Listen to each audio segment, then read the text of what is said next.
ko'pchilik so'raydi-da, ustoz motivatsiya bering deydi. Motivatsiya o'zi nima deyman-da? Motivatsiya bitta bo'ladi, ko'p bo'lmaydi. Motivatsiyalarni katta-kichiklari bir narsalar har xil joyda motivatsiya olib yurishibdi. Motivatsiya olgan o'quvchilarim bir hafta ta'sirlanib yuradi, yana o'sha holda yuraveradi. Men ularga aytamanki, ko'pchilik katta orzular qilisha olmaguncha aytamanki, rostdan ham yoshligimdagi asosiy motivatsiyam ota-onam edi. Ota-onam edi. Ota-onam sababli menda motivatsiya bo'lgan. Uyg'onar ekanman, ota-onam deb uyg'onardim. Ota-onam men deb yomon gap eshitmasin dirdim. Ota-onam meni deb ko'zidan yosh chiqsin, sevinch ko'z yoshlari chiqsin dirdim. Ya'ni olimpiadalar hamma shuning orqasidan bo'ldi. Hozir ham xuddi shunaqa. Onajonim qachon chiqar ekanman, qachon uyga borar ekanman, 1 soatlab, 2 soatlab joynamozda duo qilib turganini ko'raman. Ota-onam menga katta motivatsiya. Undan kattasi, masalan, bu umrimni oxirigacha tugamaydigan motivatsiya-da.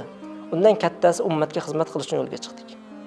Millatga xizmat qilish uchun yo'lga chiqdik. Alloh taolo kam qilmadi.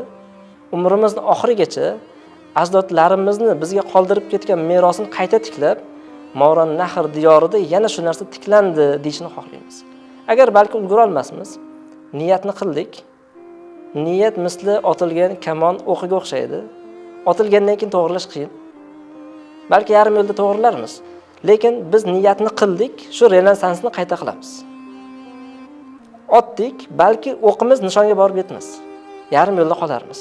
Lekin niyat qildik, meni oldinga intiltiradigan narsa shu. Osmondagi bolalar.